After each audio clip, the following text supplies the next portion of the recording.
Well, welcome everyone to Mazske Finance, and today is Saturday, April the 9th, the year 2022. If you're doing outstanding, and I'm doing even better now because I have my good friend, Millennial Mike, here with me. So Mike, tell us how you're doing today and take it from here, buddy.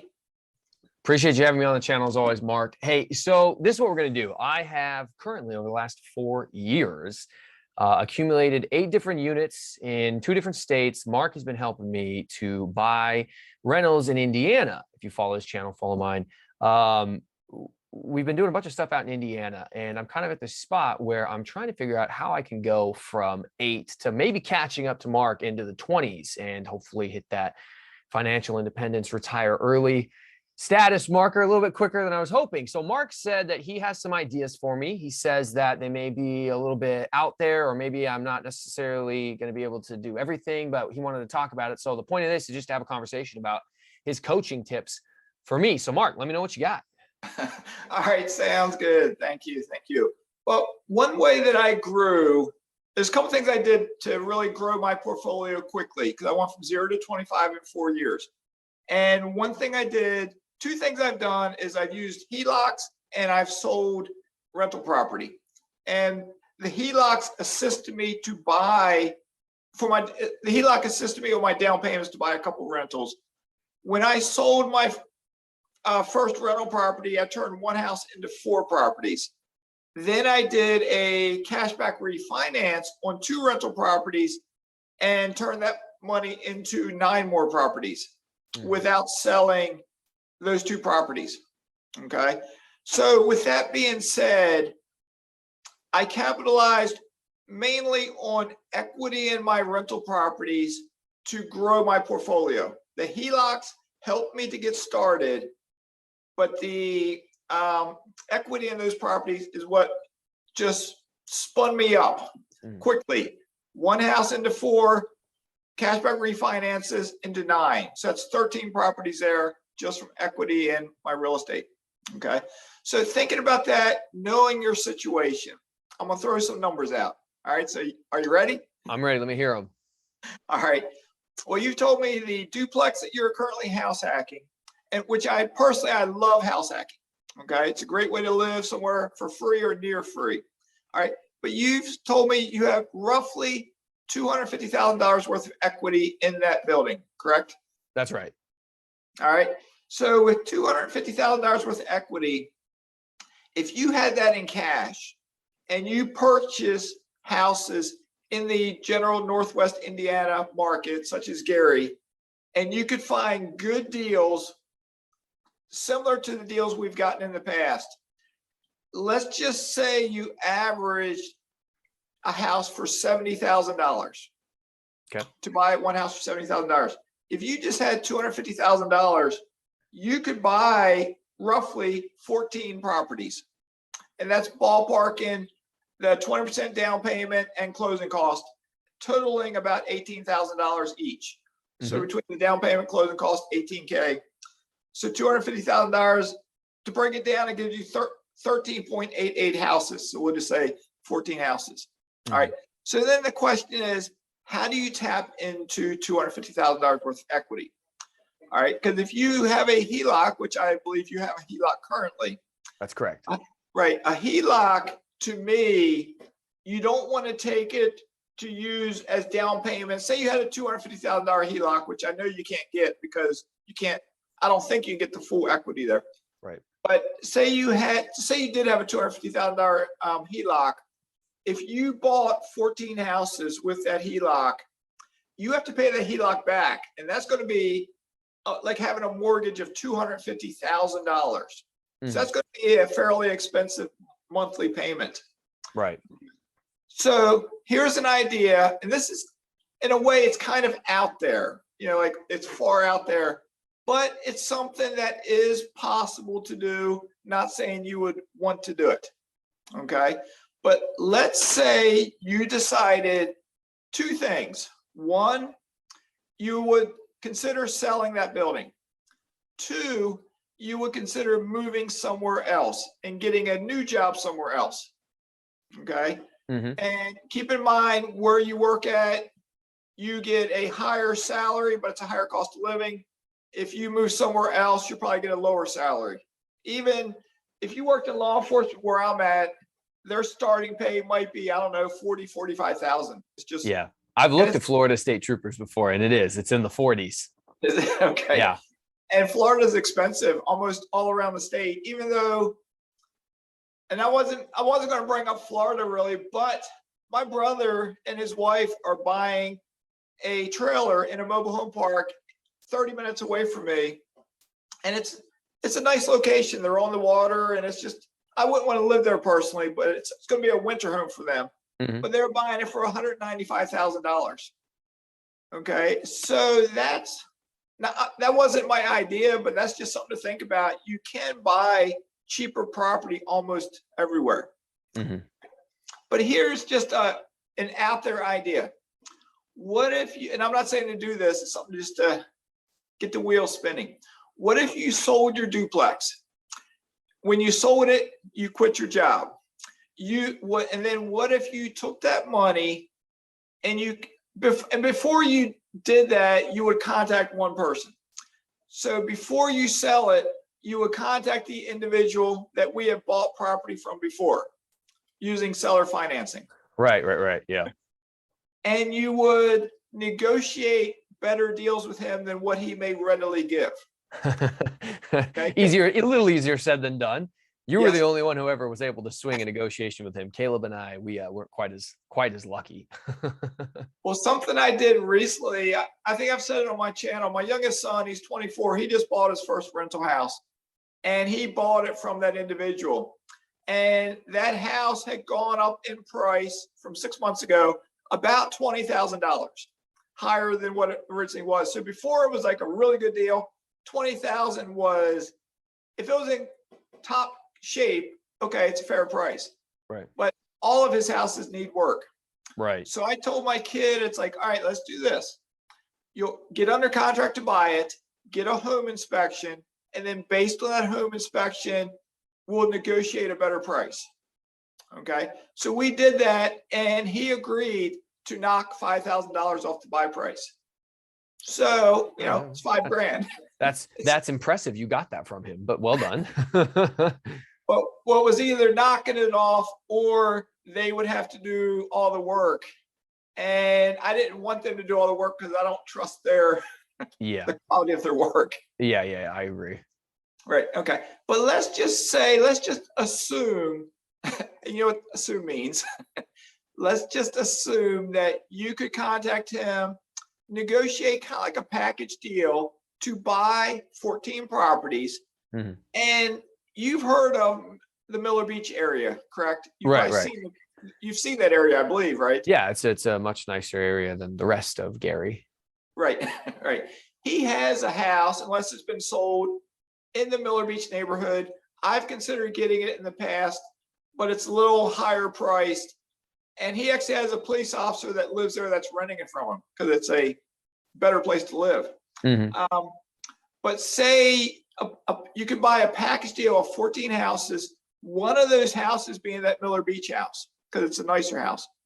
So you sell your duplex, you got that $250,000, you buy 14 houses, and you move to the Miller Beach house. All right, so now you're in a nicer part of the city. And prior to doing all this, you would have been looking for another job. So let's just say you got hired in law enforcement in that area. Oh, that's guaranteed to get me shot. Go be a cop in Gary, Indiana. I won't live very long. But okay, for the sake of the story, we'll pretend that I'm invincible. Right. Well, let's just say you're in, I don't know, Hobart, or you're an officer in the Lake Station. A nicer area, yes. Hammond. Maryville. And just because if you're a trooper, you probably have to be willing to go anywhere in the state. So we want to keep you in that general area. Right. All right. So if you did that, I just did some basic math. Say you could get 30-year amortization, which might be easier said than done because you might have to do some refinancing down the road. But say you were making just $250 a month on 14 properties. Well, it'd actually be 13 if you were living in one. But if you had 14 houses at $250 a month, that's $3,500 a month, which is $42,000 a year. Right. It's good. Okay. And then you have 8 properties currently, but you would sell the duplex, knock you down to 6. Right. Right. And I'd written down 8 at 250 is 24K a year, but it'd be a little below that because you got 6 instead of 8. Mm. So you could be around the low 60s for rental income at $250 a month. But correct me if I'm wrong. Well, some of your properties are probably cash flowing higher than 250. That's correct. Yeah. That's correct. And knowing that gentleman who's selling properties, if you were to buy 14 and you do a little bit of fixing up, your cash flow might be 300, 350, 400. So that number would jump up then. Instead of 60 some thousand, maybe you're making 70 or 80,000. And if you're working somewhere and you're making $35,000 a year, now you're over 100K a year, and you could still keep buying more properties. So that would get you up to exactly 20 units right there, more or less.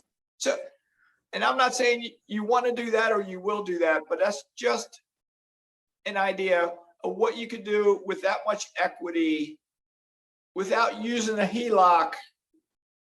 But you're taking that 2 units, turning them into multiple units. Right. Well, you know, I've kind of thought of some of those ideas myself. I mean, obviously I've got all this equity. I know that it's wasted if I don't figure out how to do something with it. It's my biggest tool right now. I mean, it's a $250,000 hammer. I just need to find a nail that I can whack. And so what I've thought is I took out the home equity line of credit. Now, obviously I haven't used any of the money, so it's just sitting there dormant. I could shut it down if I wanted to, or sold the house or something, or just leave it there.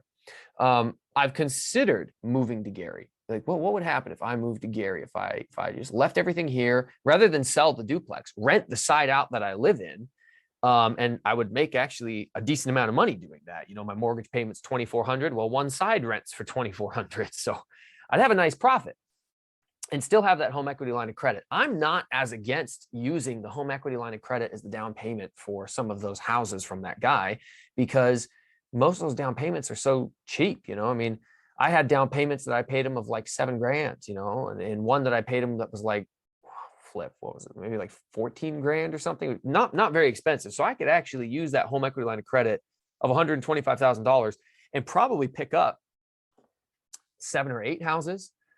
If I did live there, much lower cost of living. And then I would be able to maybe start employing that BRRRR strategy, because I would be there in person, and I was in construction before I was a cop, and then keep my house here, which would increase my income. So there are things I've been playing around, but at the end of the day, do I want to live in Gary? No. Would I do it if it was the right move? Yes. But would I bring my son there and put him in kindergarten there? Even in the nicer areas, you know, that's a tough choice to make right there. It is a tough choice, because that's the thing. As a parent, you have to consider your kids. And they're a big part. I'll give you an example.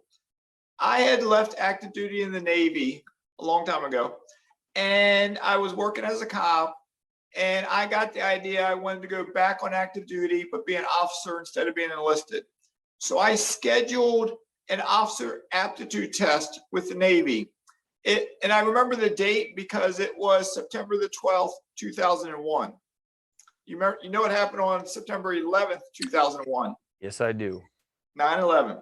So when 9/11 happened, I knew the very next day at like 6 in the morning, I was supposed to be 2 hours away in Richmond, Virginia, you know, maybe at 7 o'clock in the morning, taking a test. So that I tried calling them, and of course I don't get an answer. So I'm like, what do? I'm going to drive over to Richmond on the 12th. So I got up probably 4 o'clock in the morning, drove over there, found the building, checked the door. It was locked, but it wasn't like 7 o'clock yet. So I went and parked where I could see the door. And I waited a while, and I saw an officer come down, unlock the door, and walk in. You know, a Navy officer. So I went down, walked in, and I told him who I was and why I was there. And he's like, well, you know, we weren't going to we didn't expect you to come, and I'm the only guy here, but since you're here, I can give the test to you. I was like, okay. So I got a very high score on that test. My recruiter, based on my test score, based on my physical fitness, And I guess based that on everything else, he said something to the effect, I will never guarantee that anyone can get accepted into this program. But in your case, he goes, I'm not guaranteeing it, but I do guarantee you got it. You're a shoo-in. I've had so many other candidates who are not as well polished as you and don't do near as well as you. You got it. I was like, all right, cool. So I was talking to my wife and I was like, guess what? I'm gonna go to OCS. And it's about a 3-month program, 4-month program. I would then get stationed somewhere else. I have no idea where. Once I got to that final duty station, then I would bring my wife and my 2 sons there. So she was agreeable to it. You know, she liked being a Navy spouse, so she liked that. So my oldest son was maybe 5 or he was probably 6 or 7. He was in 2nd grade. So whatever that age was, 7 or 8. I talked to him and I explained to him, hey buddy, this is what dad's going to do. And I explained everything. And he started crying because he's like, Dad, I will leave my friends. I got such good friends. And I was like, and when he was crying, it's like, man, it hit me. And it's like, maybe I need to settle down in one location. Right. You know, do I want to uproot my everything and just, because if I uproot them to do that, it's unknown what my future will be. Mm-hmm. So I made a decision to stay put. At times I regretted that decision, but it worked out. Long term, it worked out for both my boys and for me, because now they're both officers in the Coast Guard and I'm now living in South Florida. So it took a while, but it worked out. So having a child changes things. Yeah. And for me, it's not necessarily that I'm concerned about uprooting my son. I mean, the second that it financially pencils out to bail out of here and go to Florida, I will make that happen. But I don't know if I want to put him down in Northwest Indiana. You know, I want him to go to a good school and get a good education and those types of things. So that's a concern. And then I want him to be in an area that's somewhat safe for him to go play outside and not in America's most miserable city. So, but I have considered multiple times, if I get a duplex or another duplex in the Gary area, you know, maybe leaving a unit empty so that I can go whenever I want, so I can stay for a little while and manage projects, do hands-on stuff like that. It would be beneficial if I left where I'm at right now. If I want to stay in Seattle, this is a great place to live. It's extremely expensive to live here, very costly. Just even to rent a room can be sometimes like $790. And, you know, if you have a house hack opportunity like I do, I mean, I get paid pretty much to live here. I mean, I had a little bit left on the mortgage, but then I got roommates, so I pretty much don't pay anything. But it would still be more beneficial if I left and got paid to rent this out, went somewhere else, and then just did it again. I've been thinking about buying a duplex in Florida and trying to house hack down there. But do I want to take, you know, what I make as a trooper here, last 2 years, just my trooper salary was $115,000 a year. If I go to Florida, it's 45. That's a big drop right there, even though it's a smaller cost of living. That's a healthy drop. But I think a few more rentals. I don't know if I'll necessarily need 25 to make it work. I think I could probably do it, especially as time goes on and the ones I have cash flow better and better over time because of inflation. But I don't think I can quite bring myself to move to Indiana full time yet. And I'm not quite ready to join you in Florida, though I desperately want to, very much. All right. Yeah, I understand completely. And like I said in the beginning, this idea is kind of far out there, but it would be a way that you could, if it all worked out, jump up to having 20-some rentals. Yeah. So if I did sell it, yeah, that would make it easier to acquire a whole bunch in one fell swoop. Right. But let's say if you want to keep going just a little bit, and you've thought about this, I know, with your HELOC that you currently have, if you do the BRRRR strategy, the BRRRR strategy is slower than buying, say, 14 at one swoop. Right. And it takes a while. You do one, it might be, say, by the time it's rented, you do the cashback refinance, say it's 4 months or 5 months. And then you do the next one, but then you're getting, you know, it's almost a year by the time it's done. So it's a slow process. But if it works out, you do get hopefully all of your money back, and then you can do it again. But it's just a slower process. You would go to 9 units, you go to 10, you go to 11, but that takes a year and a half to get to 11 or 12, you know.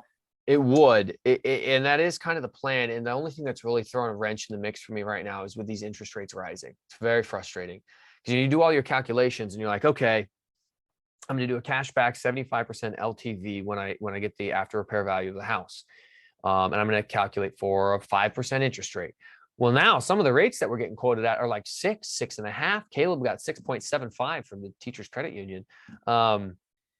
That makes it hard to refinance out on the back end and get your money back, which is paramount for the burst strategy, especially if I'm using a HELOC, because that HELOC has an adjustable interest rate. So I need to pay it off as soon as possible or just get pegged in the long run by the interest. So it is complex. I'm frustrated rates are going up, but I'm hoping maybe we see a softening of the market in some areas. I've seen, I don't know how frequently you look at the market, Gary, but I see a lot of price drops. A lot of price drops. Right. I've noticed that. So yeah, there's options there. And I know you, if you could do it today and be financially independent, move to Florida, you would do it. Yes. Right. And at the same time, every day you work your job, it's risky and it's not getting any safer as time goes on. That's for sure. But you do have your friends there. Your son knows people there. You both have your network, let's say, and you have childcare. If you go to a new area, you got everything. Like say what I'm going through, I have to make all new contacts. I'm in an area where I literally knew almost no one. And for me, I don't have, my kids are grown. So now it's like, say the medical field, the doctors, the eye doctor, the dermatologist, the general family doctor, et cetera, et cetera, et cetera. So it's all new contacts. And say if I had a kid, then it'd be like, all right, what daycare center do I trust to put my child at? Right. It's complex. Right. But the older your son gets, it gets better because once he's in school, you can evaluate school systems and it's better. It's easier. No, I agree. I think even though it's going to take me longer to do the acquisition of these properties in the way that I'm doing it right now, I still think that I will be retired. I'll have replaced my income completely by the latest, like 35 years old. I think I can do it in another 3.5 years. So I'm not too stressed for time. Because I think, pending some crazy, World War III, God forbid, some crazy unforeseen market killing something, I think I'll be able to be done in like 3.5 years and take a pay cut still to move to Florida, but it won't matter at that point because it wouldn't be as big of a pay cut and I would be living in a much cheaper area. Right. Yeah, that's a good idea right there because to be at the age you're at and to say that you're fairly confident in 3.5 years, you can be financially independent. That's pretty good. I'll take it. My kid will only be 8. No, shoot, he'll be 10 if I'm 35. Oh, wow. I'd have a 10-year-old. Mark, why you make me feel old today, dude? Come on, man. Ugh. Oh, yeah. Well, just an example here. I won't tell you who this person, who this person is, but you don't know him personally. There's a young man I know who's been on my channel and he's like 28 or 29. And he told me just the other day, he has 4 gray hairs in his beard and he's getting old. Yeah, I'm getting them right here myself in the temples. It's not an attractive quality. It happens. It's part of life. It happens. So, well, cool. Well, let me ask you this real quick then. I found when I moved from Virginia to South Florida, at least the part of Florida I'm in, everything is more expensive here than in Virginia. If I go to the grocery store, if it costs $1 in Virginia, it's $1.25 here. And that was the first day. So it wasn't like inflation had kicked in. The day I came here and went grocery shopping, it's like, wow, prices are higher. Right. So it is, this area is probably cheaper than Seattle, but then again, I don't really know if it is I or not. visited Florida last year in February and just kept saying to myself over and over again, when I would look at the menus at the restaurants and I'd walk through the grocery store, I was like, wow, everything is so cheap. It's so much cheaper. Just gas alone, we have the second highest gas tax in the nation at like 79 cents a gallon. I mean, gas, when I rolled past the Arco earlier today, it was like $5.95. Just made me throw up in my mouth a little bit. So, but it is cheaper there, but everything's relative. Anywhere you go in the country, it's just different prices. But this is one of the worst I think you can be. We have like an 11% sales tax on everything. It's not fun. So interesting. And one cool thing about Florida, if you're working a job, is there's no state income tax. So it's a plus there. You bet. I already know that. So I'm a big fan. Right. So, all right, cool. All right. So what do you think? Do we wrap this video up then? Because it's gotten I think so. I mean, I took a couple of considerations. I think I've been thinking of some things, and saying it out loud just really helps to mull around the idea in my head a little bit more, try to figure out. Mostly it just comes down to how motivated can I be to figure out how to make it happen. So thanks for the tips. Thanks for the help. I appreciate it. Take us home. Sounds good. And as always, thanks so much for appearing on my channel. I do appreciate that. All right. So for Millennial Mike and Mazske, we hope you have a great day, and we are signing out. So until next time, stay safe in all you do and keep loving life.